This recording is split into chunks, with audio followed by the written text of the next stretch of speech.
Because everyone had their coffee and their juice.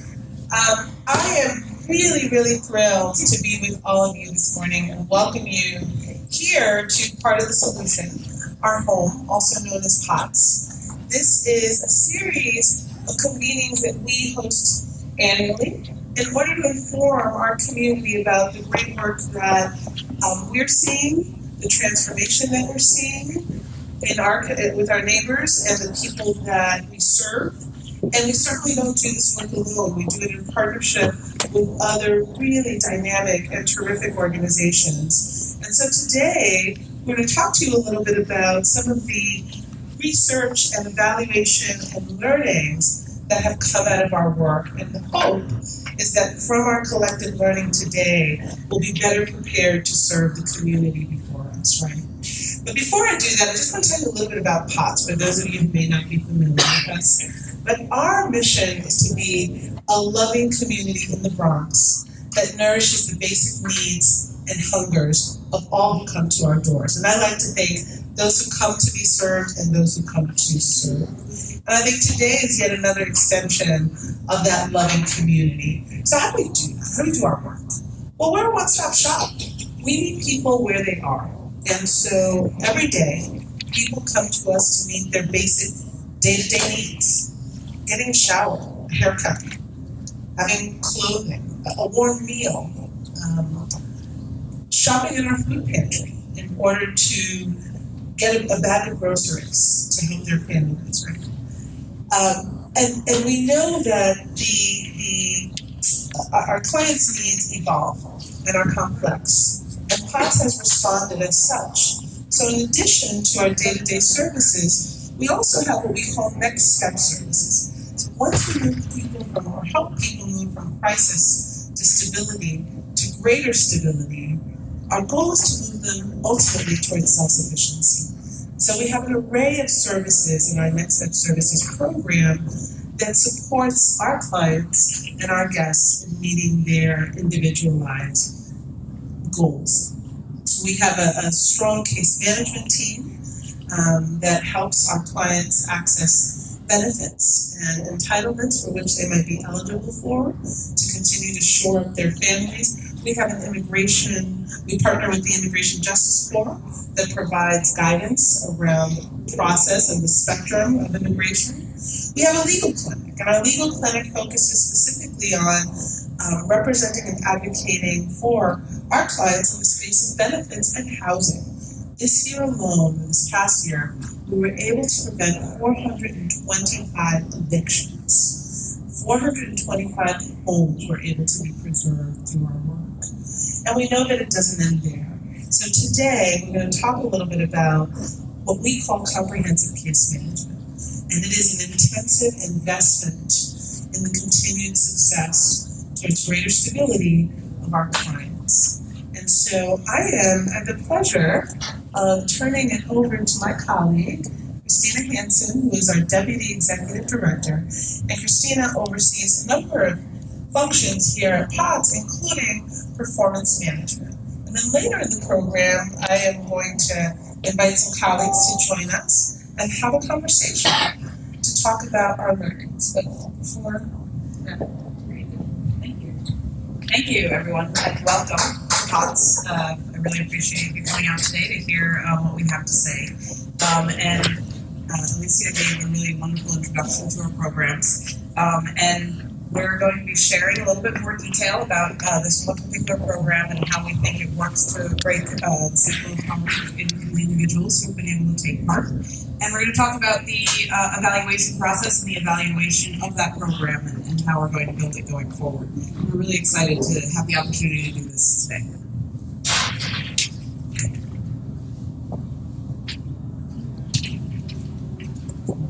So POTS is, we call it a one-stop shop. The goal being to move our clients from poverty to stability and ultimately self-sufficiency.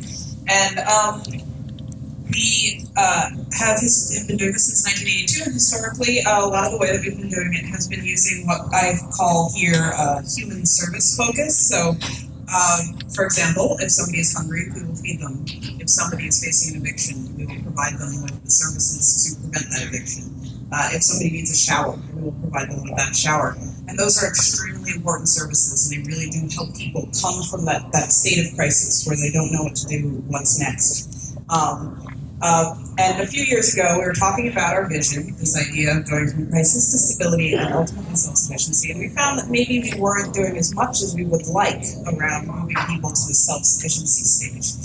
And so in order to build up our programs around those issues, we added what I'm calling here the comprehensive case management focus. And so the way I would frame it is the human service focus. It's what can we do to help you? What can we provide you with? What do you need? And we sort of are the holders of knowing what that person needs. We think they need food. We think they need these items. Whereas the comprehensive case management focus is a little bit of a different shift in the way that we think about providing services, and it's more around what is it that you are trying to do? How can we support you in that pathway?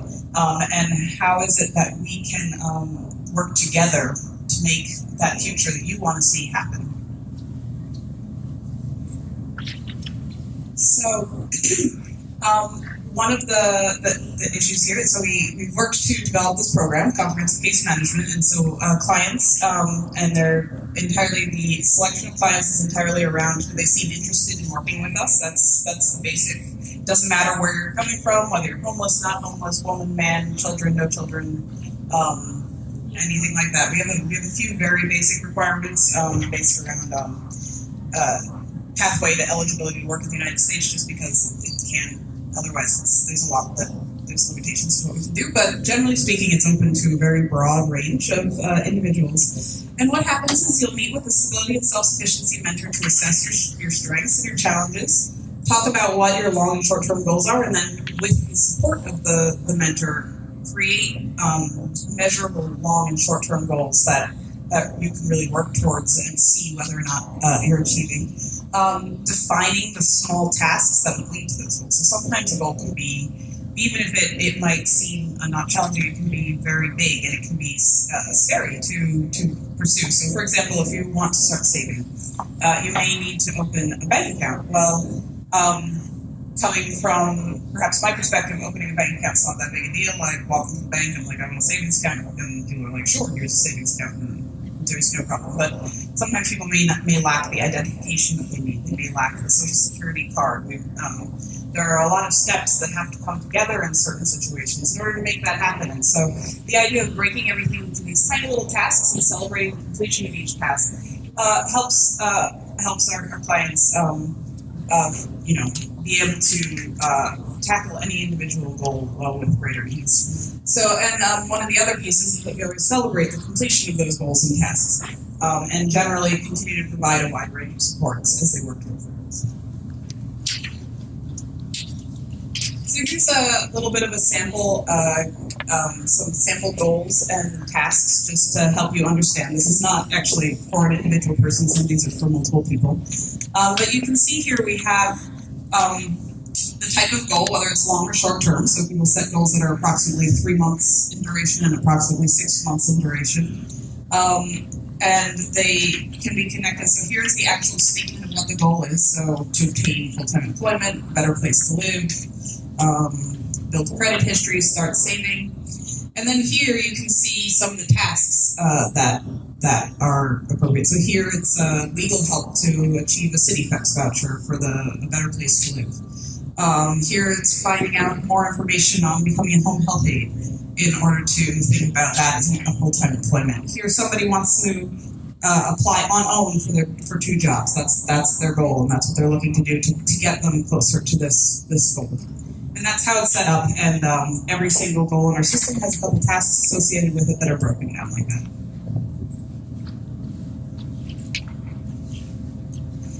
So that's the program, and everything in human services can be a little bit difficult to measure whether or not you're effective. We can feel it's effective, we can see anecdotally that we're making change in people's lives, but in order to show over a group of people whether or not it's effective is quite a challenge. So some of the work that we did to get to the point where we would be able to do measurement was we set up our theory of change. So the theory of change is basically a hypothesis that POTS has about what it is that we need to do in order to help people move to greater stability. So in this case, our hypothesis is that according to our theory of change, individuals and families can move from crisis to stability and self-sufficiency if they have access to resources, programs, and services that bolster them in the areas of financial, which in our case includes food, health, education, housing, and day-to-day. And so this is our theory, that basically it's not, the idea being that there's not one thing that you can do to help move someone to stability. It has to be across a range of human needs. So that is a very general hypothesis. To make it a little bit more granular, to get us closer to being able to measure it, we developed something we call our stability index. So each of those 5 areas, we have a measure where somebody is either counted as unstable or as stable. And so we can see how people are moving over time. And this is how we've had it. And so basically, so far we have, so if you're over the poverty line in our community, that's, I know there are some measures in New York that maybe that's not enough for a certain kind of self-sufficiency, but since many of our clients live at half the poverty line, that's a really big step for us. So earning over the poverty line, having not an overcrowded apartment and no eviction pending, access to health insurance and health care, high school diploma obtained, and access to things like identification, hygiene, phone, email, and childcare. So just some basic things that underpin these other areas. So basically we have a database that we set up that shows every individual, measures those 5 areas over time, as well as measuring the types of interactions that we've had with clients. So how often have they come in for different types of services? What are the outcomes? Have we connected them to various types of benefits or other educational services? And so our database captures all of that data. And then with the support from the New York Community Trust, we were able to take that data and work with BRES, who we Joe will say soon, who helped us out with the project, but to evaluate whether or not our program was doing an effective job of moving clients out of poverty. And so our evaluation, based on all the data that we collected in the database around these measures that I was talking about before, sought to look at whether or not so first, what are the descriptive features of the comprehensive case management participants? And second, how has the program facilitated this changes in stability and goal achievement? So we looked at both the stability index and whether or not people were achieving the goals that they set for themselves within the program.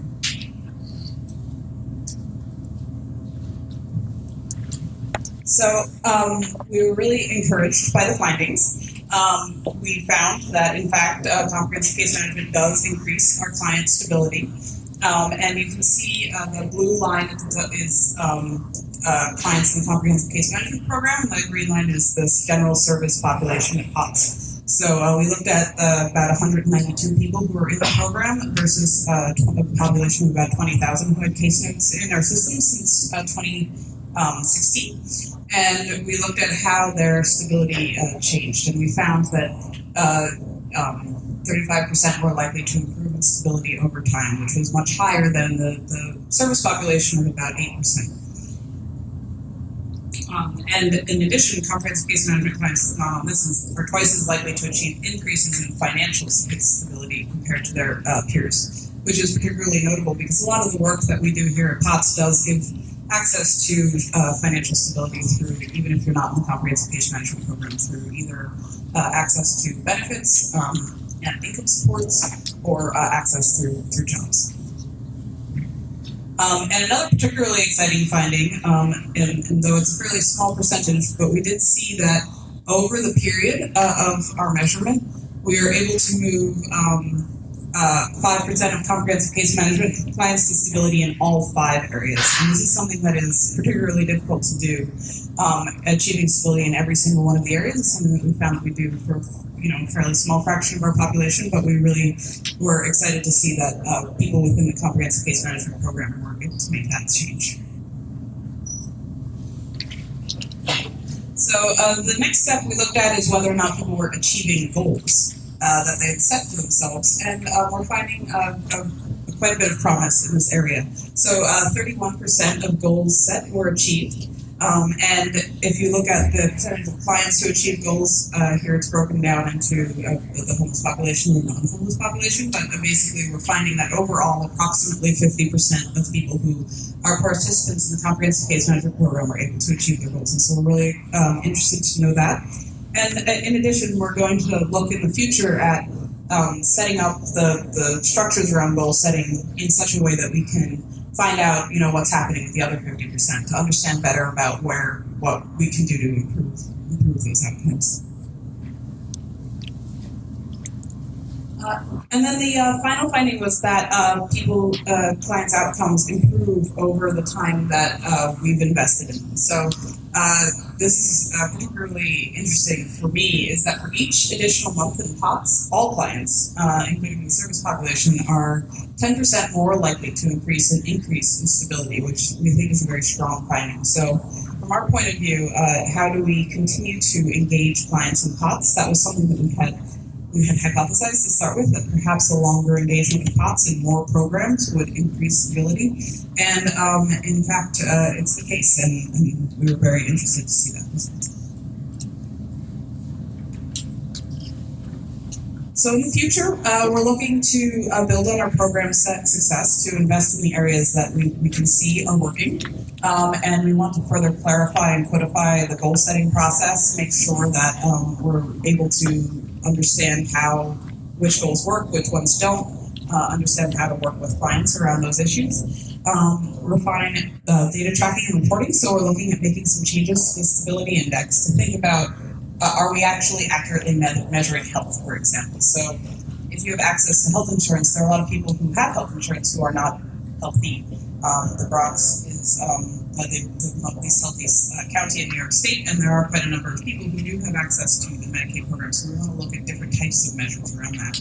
And then the other one that we're interested in is tracking people over the course of their education. So at the moment it's high school diploma or not, and there is a significant percentage of our population that doesn't have a high school diploma, and we would love to record that, but we'd also like to be able to show the change over somebody's educational arc, and that's something that we can't currently do. And then just basically making sure that our program manuals are up to date and really to strengthen and fortify this program because we're seeing some success. So thank you. That is my presentation for now, and we're going to have a panel discussion, and I'll turn it over to Alicia to introduce the panelists. Thank you, Christina. So before we get started with our panel, I do want to welcome a special guest who's with us today. Sophia Zayas is joining us from the New York State Governor's Office, our Governor Andrew Cuomo. Thank you for being with us, and thank you for your advocacy, particularly around creating a living wage for people in our state, and helping us as a community to help our clients move towards a place of self-sufficiency and stability. So thank you for joining us. And while she couldn't be with us today, I also want to give special acknowledgement to TD Bank and Laura Rand, their representative, who make this forum possible in partnership with us. So thank you to TD Bank. And now I'd love the panelists to please join me, and I'll introduce you once we get on to the dais.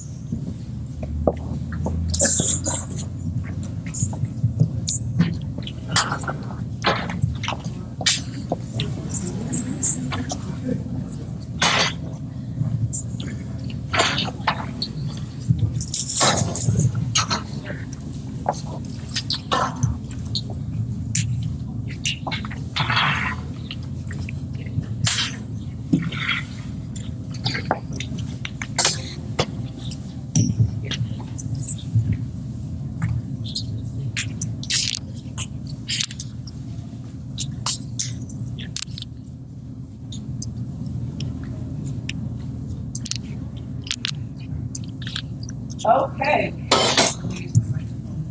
Welcome, panelists. I have the distinct pleasure of introducing colleagues that I work with day in and day out, introducing longtime colleagues and friends that I've worked with in the field, and introducing just a wonderful, wonderful resource that we've come into contact with recently that has really walked hand in hand with us in this process. So that's my privilege, and I'm going to start at the far end with Christina Hansen, who you've met. And again, Christina is our Deputy Executive Director here at POTS. She's been with us for a little over 6 years, oversees most of our administrative functions, and most importantly, our performance management function here and evaluation here at POTS. Next to Christina is Joe Luisi from 8Res. And 8Res is the group that we've been working with, and their focus is that they provide support in research, evaluation, and strategy that makes a difference in people's lives. They have a deep-seated belief that creativity, rigorous methods, and novel and collaborative approaches build shared knowledge that can lead to better decisions and outcomes. And so Joseph and Joe and Hirsch have been leading us through this process, and the work that you do in your focus has resonated deeply for us, so thank you for joining us. Then we have Hamilton Esteban, who's been with us for a little over a year. And Hamilton is our stability and self-sufficiency mentor. So you heard Christina talk about our comprehensive case management program, and Hamilton is at the forefront of it. He is in a position at POTS where he's actually assisting our clients in building their long and short-term goals and walking hand in hand with them as their mentor and as their coach, and helping them meet those goals. So thank you, Hamilton. And then I have Jennifer Mitchell, the Executive Director of the HOPE program.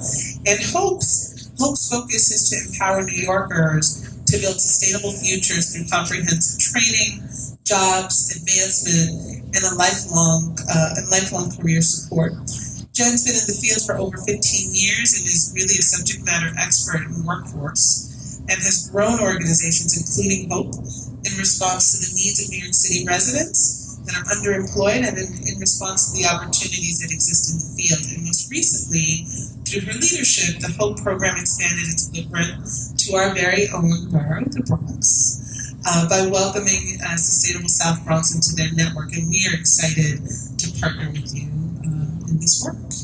So, what we know is that there are over 1.7 million people that are living below the poverty line in New York. And the work of organizations like POTS, like the HOPE program, is absolutely vital. But it's also important that we stay abreast of best practices in the field that shape our responses to client needs and that support their journey through and out of poverty. So with support from the New York Community Trust, we were able to partner with 8Res that led POTS through a process that yielded certainly recommendations based on what we learned, but also a state of the field, right?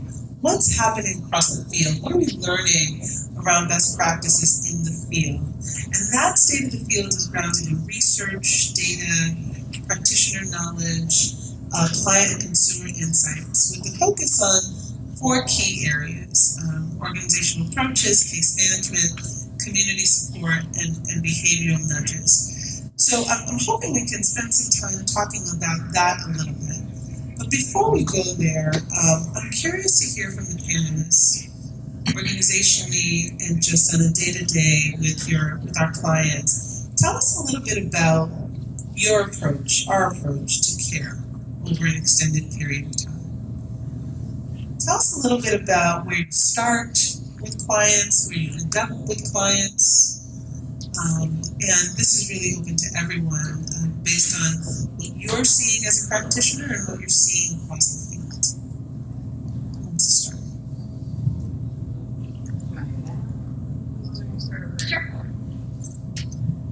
Good morning, everybody. I usually don't need a microphone, but I'll use it and tell me if it's too loud.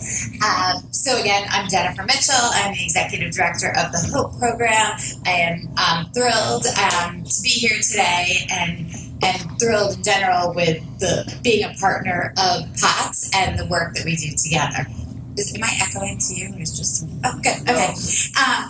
So the HOPE program, just to give a little bit more background on how we engage with clients, we we are actually founded around the same time as Pat, so in the early 80s. We are about to celebrate our 35th year, and we have spent 35 years working with adult job seekers, anyone from age 18 to folks in their 70s who are unemployed, looking to get back into the job market or into the labor force for the first time, but are struggling to do it on their own. So similar to kind of the clients and background that Christina described in her presentation, we work with folks who are struggling because of low educational attainment. So many of the folks we serve don't have a GED or a high school diploma.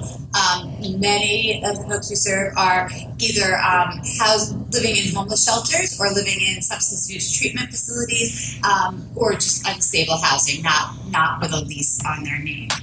We work with folks who have histories of incarceration, histories of substance abuse, and our goal when folks come to us is to give them the skill, confidence, and support to get back or get into the workplace for the first time, but then also to support them. We say at Hope, when your hope for life, and our goal is to support them not only getting that first job, but building a career that's sustainable. And so we spend a lot of time working with folks and dedicate a lot of our resources to working with folks once they've gotten that first job. So we have retention associates, we have an advancement department, because we know getting a job is challenging. Keeping a job and building a career is so hard, especially if you don't have a support network and all of that. And so we're really proud. Similar to POTS, again, we are very data-driven. We're very outcomes-oriented. And so we measure our success rates by how many people get jobs, what the wages are, and then more importantly, and I tell every single student that walks through our doors, we start about 25 different cohorts a year, some in Brooklyn, some in the Bronx, and serve about 500 people. I tell each class, I'm going to be thrilled if you complete this program. Going to be even happier if you get a job, but I won't feel like our job at Hope has been accomplished unless 1 year from the point you get a job, you are still working. Because research shows that if someone sticks to the labor market for at least a year, they're much more likely to engage with the labor market for a lot of time, over their lifetime, for more. So we look at our outcomes a lot. We've been told repeatedly by leading New York foundations and by folks in national benchmarking surveys that our results for 1 year job retention are among the best in the nation. We're really proud of that. And the way we do it, and we can talk more about it, but just kind of in broad strokes, is similar to, again, what Christina was saying. We're not just focused on the skill set to get a job. We're focused on the whole person. Because if you don't have a place to put your head at night that is safe, if you don't have good child care, if you don't see a light at the end of the tunnel with regards to your education or your banking or your rap sheet review and repair, it's going to be hard to, keep that first job, but even harder to build a career. So we really focus on the whole person, and I'm happy throughout this panel to kind of talk about the ways we do that. Good morning, everybody. Good morning. So, as you asked, my approach to care, and one of the things that came to mind was understanding and actively listening. When I work with clients for the first time, I feel that every time I meet with a client for the first time, it's an opportunity. It may not be the opportunity that they need at the moment. Maybe they're not ready for the work that we do, but it's an opportunity for them to see what is available to them, what kind of services and the kind of mentor they would have along with them in their journey. And a few things that also come to mind is meeting the clients where they're at, and by doing that, you really need to actively listen to the client. A lot of people meet clients and they think that they know what is best for the client. They already have a game plan in mind that may work for the client, but that's the wrong approach. You have to get to know the client. You have to get the client to trust you and open up to you so you can best work on a plan that works for them. Because once the day is over, the plan is really about them, and the real work is done outside. They can meet me all day, and we can talk about all the great tasks and goals, and I can give them all the resources. But once they leave these doors, if they're not following through, there's no work really being done. So that's just some of the things that come to mind. And you also mentioned about confidence. I think that's one of the biggest things that most of my clients lack. They may have it in other departments in some departments more than others, but building that confidence is key. Some of my clients are very capable. I think they're all capable, but they need to believe in themselves as much as I believe in them first. So it's like, how do we get there from point A to Z? So it's a process, it's a journey, and just being from the community. I keep that in my approach. I'm from the community, and I'm devoted and committed to the community, and that's why I'm here today. So I always keep that in mind when I'm approaching just care with every client that I'm meeting with. So I'm just going to pass over the mic. Hi, again, my name is Joe Lachey. I'm with an organization called AIDRES. The 8, it's a research and evaluation strategy. The 8 actually represents infinity, so really we embrace the infinite learning loop of basically collaborating with clients and always focusing on improvement, not necessarily, there's never quite an end. And I think that's, when you mention notions of care, that's really powerful that you see in organizations like POTS and like HOPE, is that there isn't necessarily an end that's distinct and clear all the time. It's often this discursive and iterative process of learning and improving and trying to figure it out, and that's something I think is really powerful. Another really beautiful thing about this experience for us with POTS was, and you mentioned the sort of holistic nature, not only of the work that POTS and HOPE does, but also the holistic nature of the projects. The New York Community Trust allowed POTS to do something that organizations don't often have the ability to do, which is basically explore the research, evaluate, and develop strategy all at the same time. Usually organizations are so resource strapped that they can't really invest, typically they can't invest in one of those domains. However, I think that's something that's really powerful because that allowed POTS to basically understand their program probably better than they would have otherwise, understand what's happening, writ large, what are other organizations across the country doing that works, and how can we plan for the future, knowing what works and where we have opportunities to improve. So that's a notion of care that I might bring to bear. Thank you, everyone.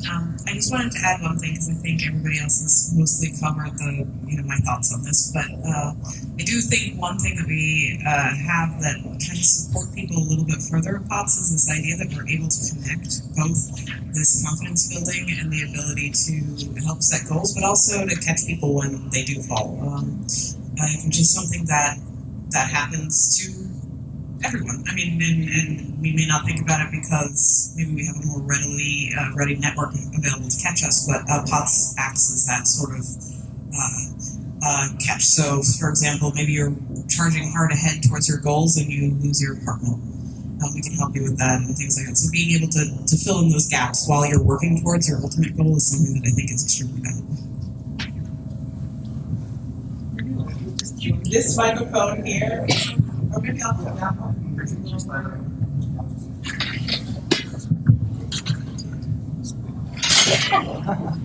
I actually do need to take that out. Oh, so why are we touching this? Community inclusion.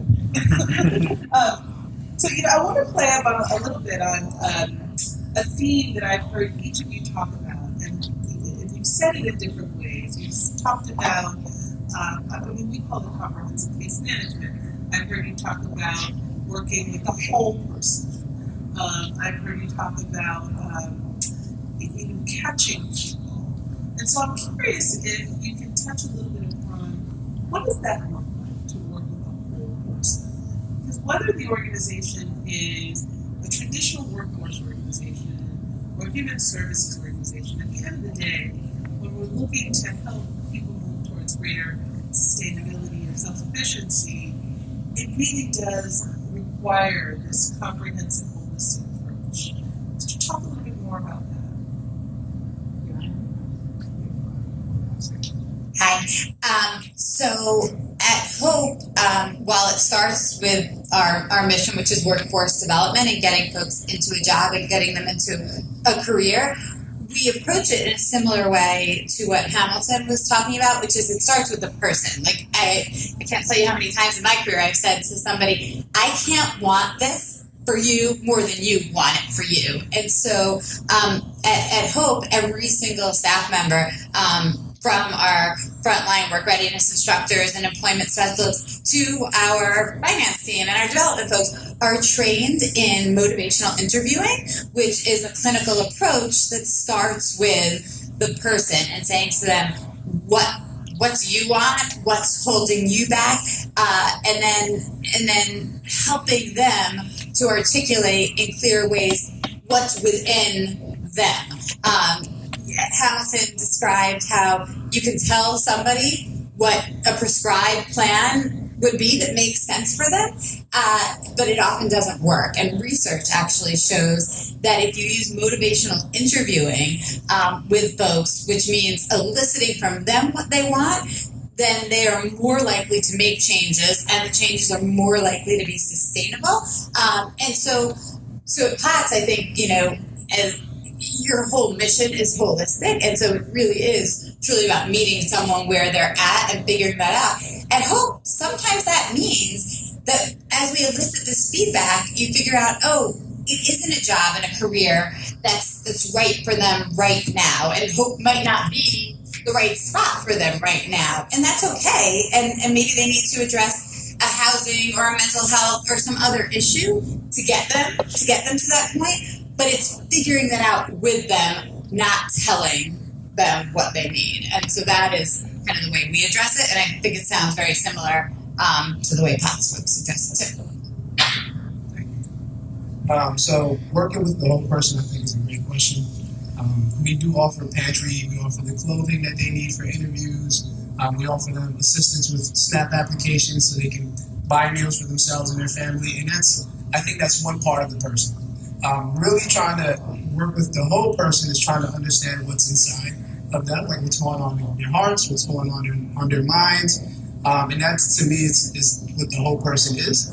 So honestly, it's getting insight into what their personality is like, what their interests are, trying to understand their perspective on certain things, and just really listening to those responses when I propose certain ideas and strategies. Maybe I'll propose a profession that they never thought of, so their response to me will tell me how they view it, right? And also kind of assessing their behavior patterns, like what got you here, right? Things like that don't happen overnight, but it can happen to anyone, especially anyone in this room. Things can change, but it's how did we get here? Let's start there. Let's see what have you done? Where do you come from? And then trying to understand that so we can move forward where you're going and what are we doing about it. So that, to me, is working with the whole person. A lot of people get in their own way sometimes. Things are laid out for them. The resources are there, but they are in their own way. So to me, understanding the whole person is really trying to work through those personal struggles that they may be dealing with. And I know in 2019, mental health awareness is on high. But just coming from this community, that's something we don't really speak too much about. Mental health is not a thing. We've always been told, you're tough, you'll be fine, you'll get through it. But mental health is a thing. And it's one of the biggest things that we all deal with on a daily basis. So trying to work with the whole person requires trying to understand where their mental health is as well. It's just a bigger piece of it. Take a slightly different approach, not talking about the clients themselves. I'm talking about organizational comprehensiveness, which I think is a really powerful testament to what the POTS does, and hope as the more I hear about it, the more I want to learn, because it sounds very similar. Starting with clear definitions and understandings of what do we mean when we say comprehensive, and then identifying what those elements are, whether it's the 5 domains of stability that POTS has, or I'm sure you said you're very data-driven. Hope probably has a very clear understanding of who we work with and in what ways, and how that is going to support them to stability. And that's a very powerful thing. And then from there, it's what are our systems and processes that support this comprehensive sense of what we can do to help people.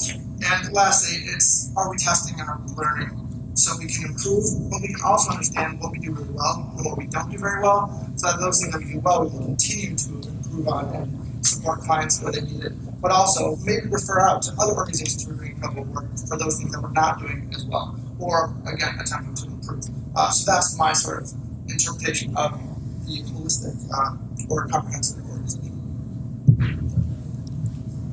Thank you. People have so many interesting things that people are saying, and I'm glad to hear it. But I just, following on Joe's aspect here, because of my role, it's mostly focused less of the direct client work, and it's more about how the organization is structured and set up. And it's something that POTS has been working towards addressing the whole person for a long time, and this comprehensive case management program is one aspect of it, but another is just how do we make sure in every time somebody walks in here that we get the opportunity to have these conversations.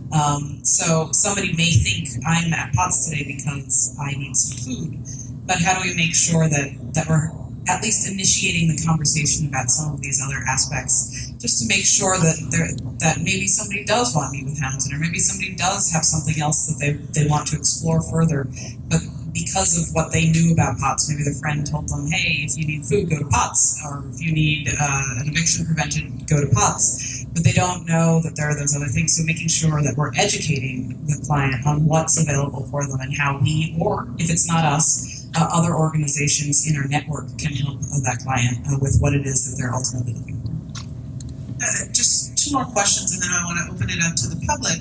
But I want to stay on this topic of organizational approaches. Because, I arrived at POTS in November as the executive director. And I can't tell you how many clients and guests I've come across who've been here for the long haul, who've been here for some time, and have made incremental progress in their lives since the time that they've been engaged with us. But at the end of the day, what's been consistent is that they've said, POTS has my back. I feel safe at POTS. I feel at home at POTS.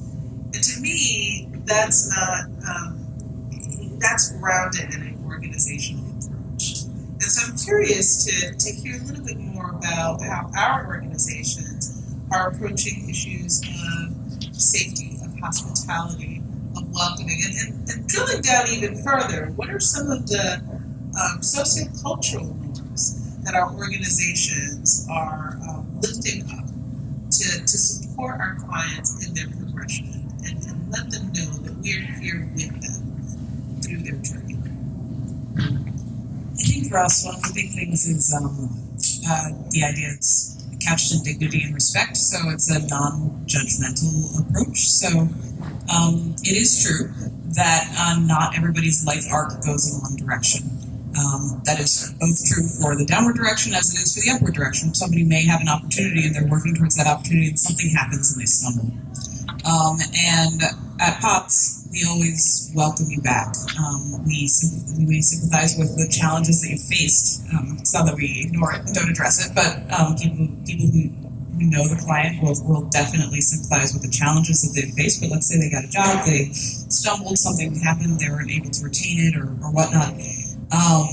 You're always welcome here. We're always going to support you if you need that, and it's this idea of not judging what has happened to a person or what, and not putting the blame on them, but really just great. I'm so glad to see you. How can we help you today?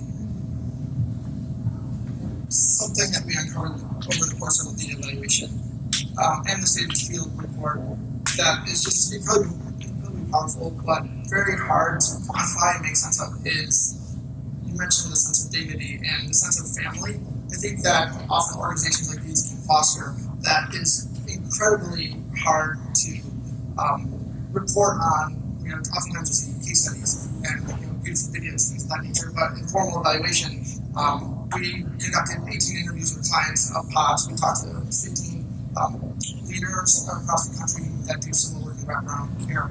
And the way they attempted to articulate it, it's never as powerful. I don't know if you had a chance to read the client quotes that Christine had in her presentation, but the deep sense of care and love and support that clients feel is just incredibly powerful, and that's sort of that magic I think that this work provides. That's really hard to articulate. So if you do have the opportunity to see the State of the Field report, you'll see there are client-oriented approaches that are limited customer service. Where do you put your receptionists and how they are trained, or there are also HR processes for how do you hire these incredible people like Hamilton, but there still isn't a silver bullet or any sort of go-to solution that is going to solve for this. And that's actually what makes organizations like us really beautiful, is that they're doing it, and hopefully we'll continue to pay attention to it. So, an organizational approach, just as you asked that question, what came to mind was being accessible. So, since we're a one-stop shop, we are accessible for more than one service for all clients. And one of the things that also come to mind is just giving everyone a fair shot, giving everyone a fair chance. Maybe a client may have had a negative interaction with another staff member on another floor, but when they come to the second floor and they meet with me, it's a no judgment kind of thing. It's a fair shot. If the person wants to meet with me, whatever happened yesterday or the month before, doesn't really matter at this point.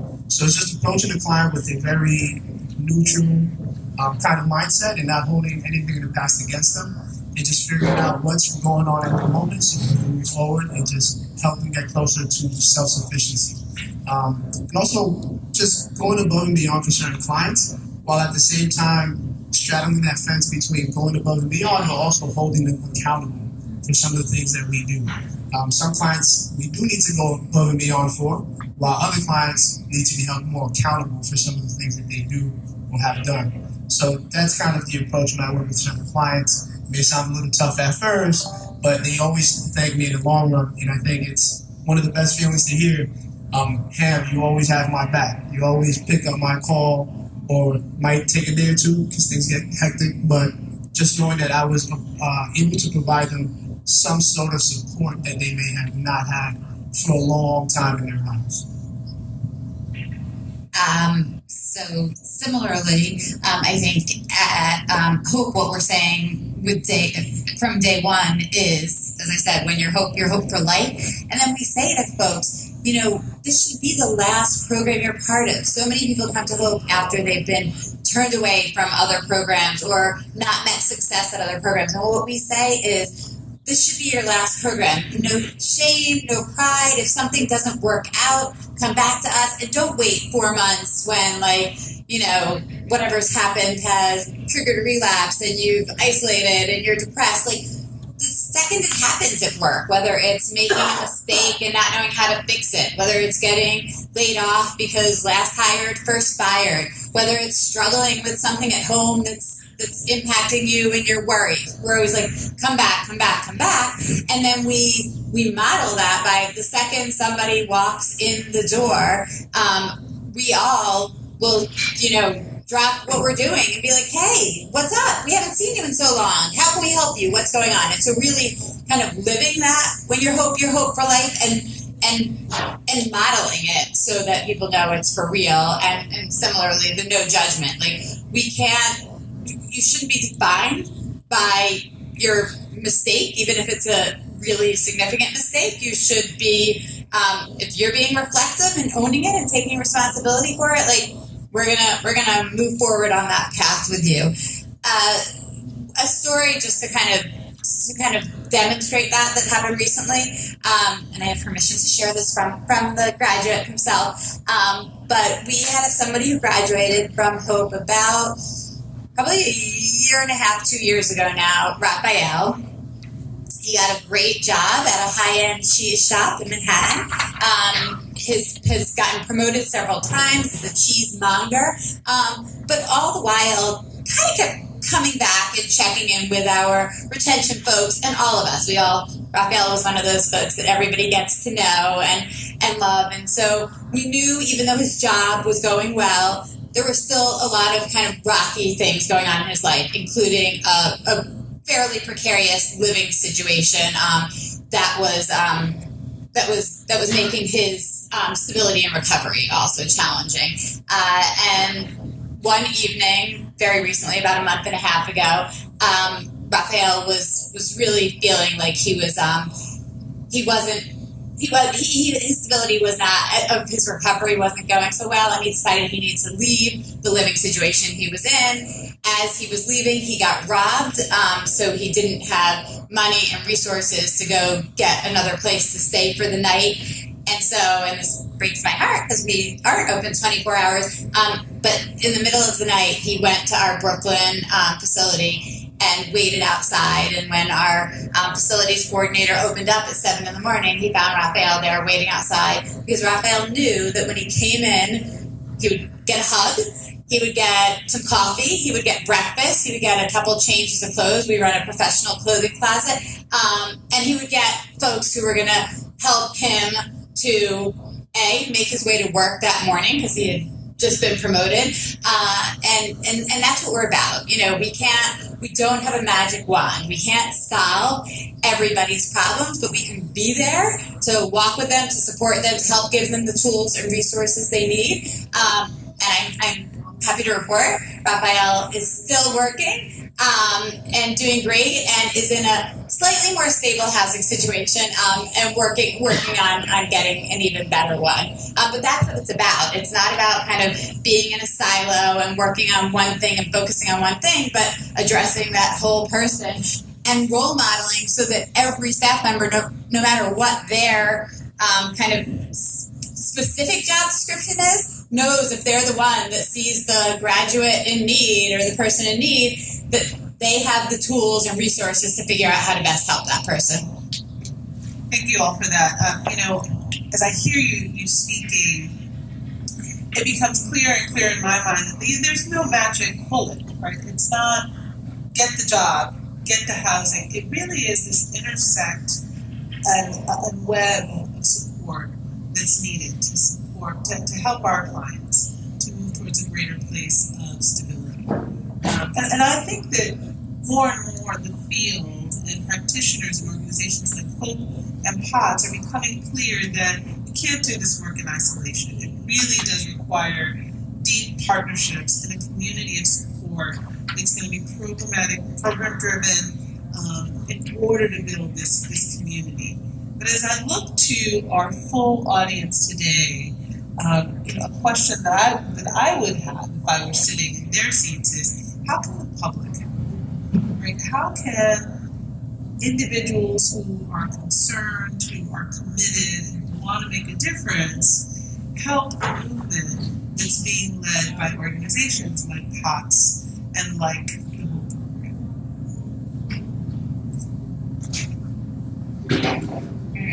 Program?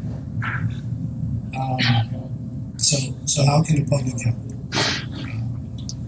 One way that comes to mind is definitely volunteering, but some people may not have the time. They have families, they just can't make that kind of commitment. But if they really want to, they should. I think volunteering is one big way of giving back to the community, and just being able to help.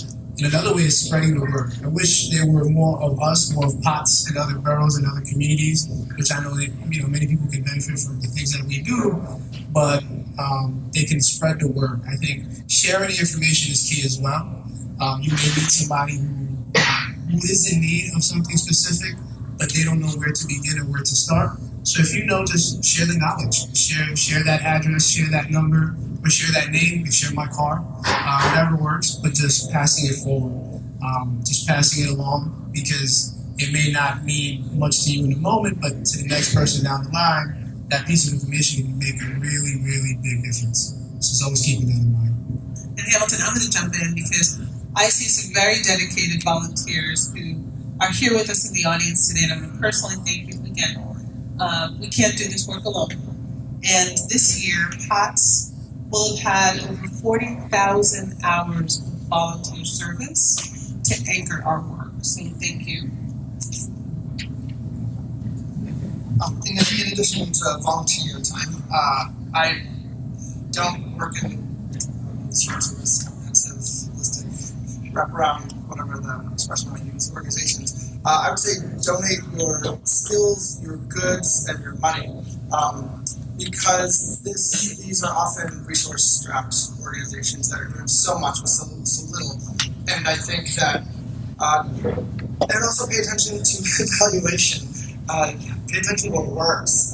Invest in that. I think the public should know, am I investing or volunteering my time, my goods, my money into something that is making a difference? I think those would be my very quick and dirty recommendations. So I would echo Hamilton and Joe's. Definitely volunteering is an option. Giving of your resources financially is absolutely an option. I think both POTS, tell me if I'm wrong, I think POTS' annual gala is April 13th. Is that right? And HOPE's annual gala is May 7th. These are both phenomenal events that are worthy of your attendance and your support. So I would say financially is helpful. Joining boards, board membership. We need as resources who, as nonprofits who are resource strapped, strong, smart, committed board members make a huge difference in helping us lay out the strategic vision and helping us access networks that we wouldn't otherwise have access to. So, if you go, volunteering is so important. Taking that next step and really being part of the ownership, for lack of a better word, of a nonprofit by joining a board, really incredible. And then I recently heard Bryan Stevenson, the author of Just Mercy, speak, and what he said that people could do to make a difference, and it resonated with me, is so many people live in communities where maybe they're not seeing or interacting with the people that we all work with every single day. And so they're not necessarily even realizing kind of the unbelievable potential that sometimes is being wasted because of lack of opportunity in communities. And so just getting out of your comfort zone, even if it's not, it doesn't need to be volunteering, just make a friendship or build a relationship with someone who you might not normally have the opportunity to interact with. Because once we all know each other and know each other's stories, I think the rest comes naturally, whether it's financial support or volunteering or board membership. So I encourage everyone to step out of their comfort zones. I'll add one last one, and that is organizations like POTS, organizations like the HOPE program are demonstrating on the ground what's possible when you make an investment of resources in the lives of people. So we're local demonstrations of national significance. And so my invitation to the public is share what you've learned here with your representatives. Help them better access and understand what's happening on the ground level and how they might be able to be better positioned to shape policy that will directly impact the work that we do, that will generate resources for the work that we do, and will continue to move the needle. Thank you to all of our panelists. And with that, I want to be able to open it up to the public so that we can engage in conversation.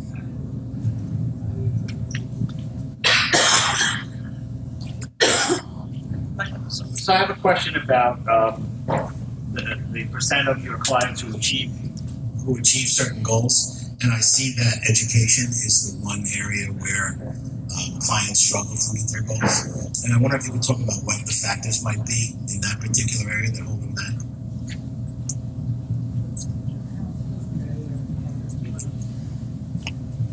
So some of the challenges that those clients face is lacking the know-how. They don't know where to start. Sometimes they're not familiar with different programs, undergraduate programs, universities. They're not familiar with how financial aid works. They're not familiar with the opportunities that some of these programs can lead to. A lot of the times things happen in their lives early on, so they're not able to finish their high school diploma. So they're lacking that high school equivalency, that's what it's called now. Sometimes they don't have transportation to get to those classes, to and from that, on a daily basis, 5 days a week. But most importantly, they also lack confidence, especially in the math subject. That's something that comes along with that said from many clients. They're comfortable with reading, writing, but when it comes to math, they're scared. They don't want to take that exam. They don't want to find out where they are. So that's kind of one of the biggest challenges when it comes to education. I'm glad you pointed that out because that's actually one of the stretch goals for this year. It's helping clients invest in their education so we can begin to prevent some of those crisis situations long term. As you may know, if you have strong education, different opportunities are available to you. So education is one of the big things we're working on this year. I just want to add a little bit about some of the contexts that clients are coming from. So one of the big challenges is that something like the HSE program is really trying to overcome problems that have been existing through what is supposed to be an 18-year process for people. Over these 18 years, you're supposed to be in school. Not 18 years, I guess you're 75, but 13 years that you're supposed to be in school. There are things that are expected to happen, and for many people, for whatever reason, that hasn't happened. And so getting from no high school equivalency to high school equivalency is a very big jump that's quite time consuming, and it requires on the part, because people have so many years of feeling like they're not school people, perhaps, getting that confidence and then being able to transfer that confidence to from maybe programs that are happening here to a program they have to take a bus to on the other side of the Bronx a couple days a week. That it just happens to be quite challenging. And then from the university perspective, we've helped a few people who went through the ordinary through K through 12 education and are pursuing college, and we're finding that there's actually a big disconnect with the application process. It can be quite challenging for people, and then fees pop up that people weren't aware of, and at any point in that, I have to get a certain document submitted, I have to get this kind of fee, and if people don't expect it or they don't do it in the right time period, there are so many places you can trip up, and if there's no way for somebody to either advise you or to catch you in those things, that's it. Well, I work in higher education. The challenge is getting people to understand that in many instances, even if you're in poverty, you can go to a school without paying. And so there are so many opportunities that you almost have to struggle to let the people know that you should apply there. And the process is rich in higher education. I mean, if anything, there are a lot of colleges and universities. Other questions?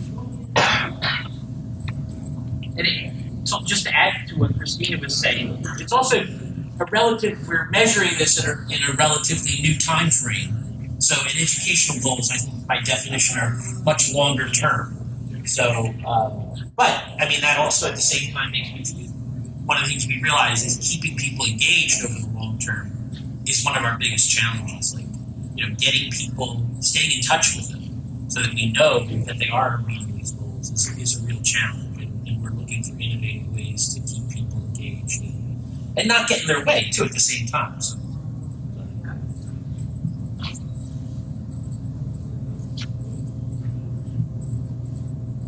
Other questions?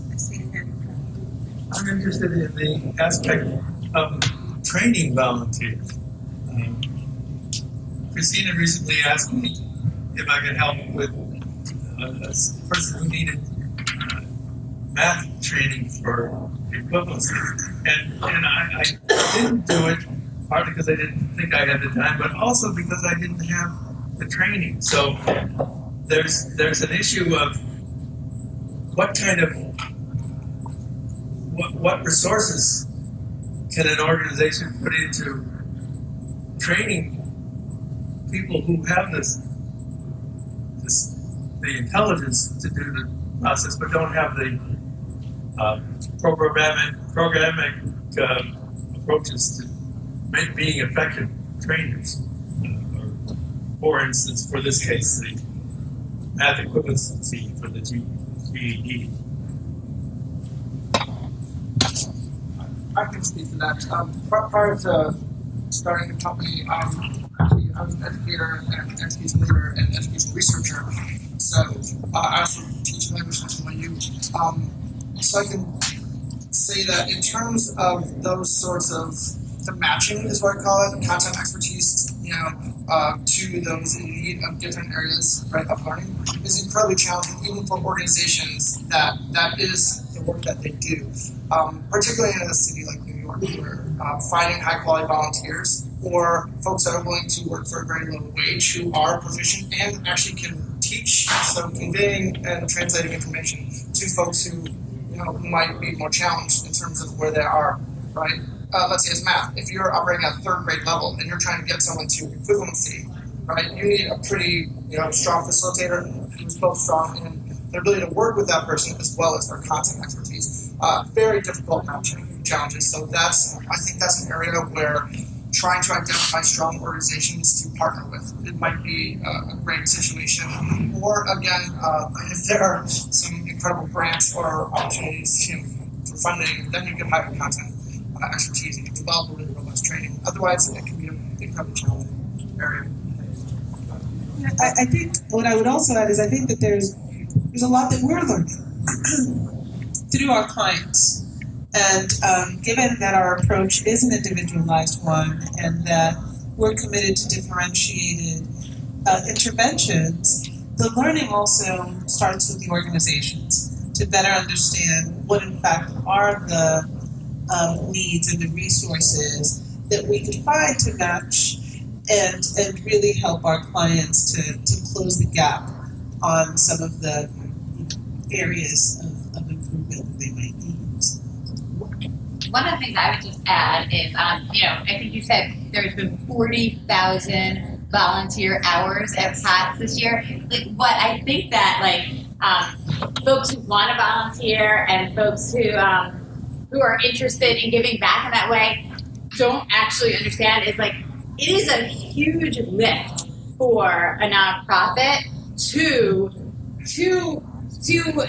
host 40,000 volunteer hours. I mean, Hope does, probably a few thousand a year. And I always feel there's so many more people that want to volunteer, but we don't have the bandwidth or resources to do the appropriate training for folks who do want to give back their time, but don't have the, need confidence or skill sets to actually know how to transfer their knowledge into things that are usable to the people that need them.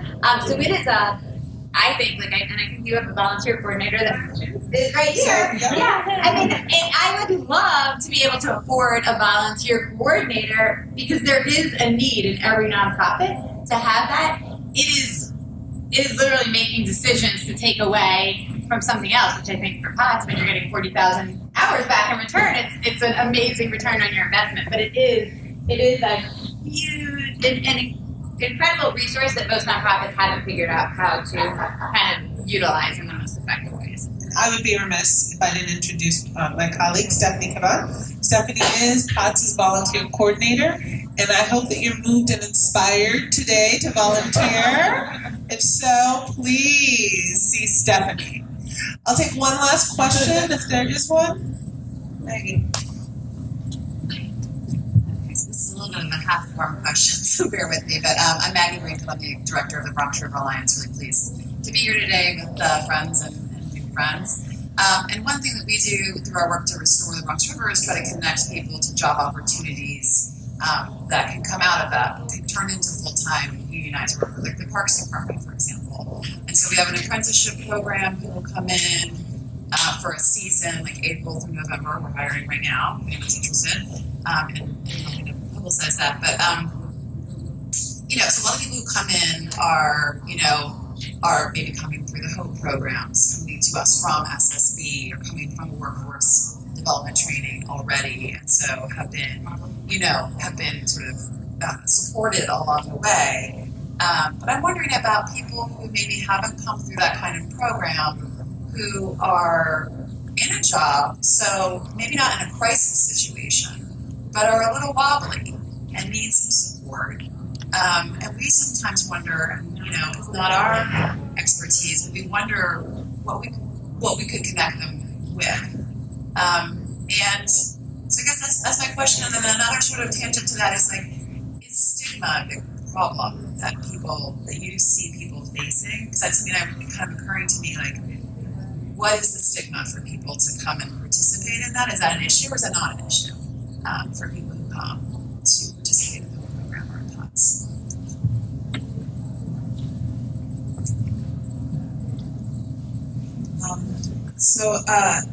I don't know. I don't know about stigma exactly, but there is definitely something that we've noticed among clients is that they will only use POTS if they really, really, really need to sometimes. So one of the things that we've tried to promote is, great, you got a home health aide job, just keep coming to the pantry. That'll allow you to save some money or whatnot. It'll help you get more on your feet as you're starting this new job. And sometimes people do, sometimes people don't. But there is a very strong sense of people don't want to take something they don't feel like they're taking from other people or perhaps all sorts of different things. So that can happen.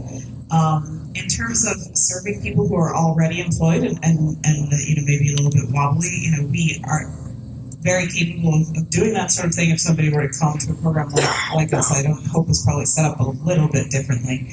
But we do comprehensive intakes, and we can talk to people about what it is that maybe they're struggling with, and our case managers can address challenges that people are facing, even when they've gotten employment, but maybe through their own means, but not through a program.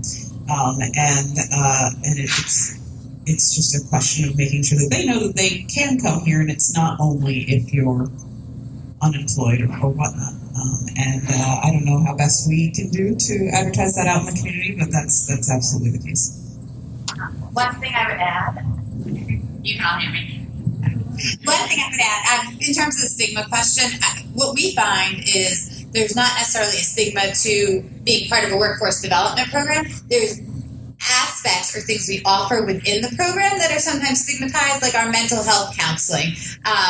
Folks, we usually start by just having posters about it and lots of flyers and informational things that people can take, and then our interns that are getting their masters in mental health counseling and other folks on the team might notice, people can come to them obviously proactively, but they also might notice this person is struggling and I see them reading that sign over and over again, and so they'll engage them proactively, and then we offer in every one of our classes work wellness and mindfulness and things that kind of try to destigmatize it.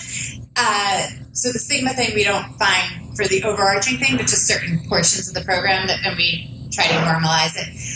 From a kind of career advancement or stabilization point of view, so Hope doesn't do that. We take new folks and then we work with them in our 8, 10, or 12-week programs and then move them on and continue to support them.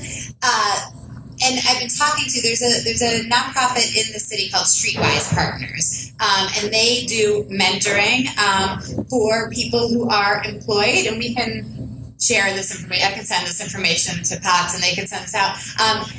I've been talking to the executive director there about creating, it's more for people who are employed and want to build careers in kind of corporate or office or clerical skills. And I'm talking to Shari, who's the executive director there, about what about people who are working with their hands or outside or, construction or maintenance? Would you or could you or do you have the skill set to do mentoring for people in that thing? They do not right now.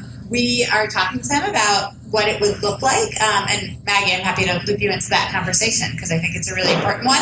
There are nonprofits nationally that are funded by corporations as a retention component. So like the nonprofit, the corporation refers people who they think are, I like the term wobbly, and the nonprofit works with them. I don't know of one specifically in New York off the top of my head, though, that we can think about it. And it's a great model.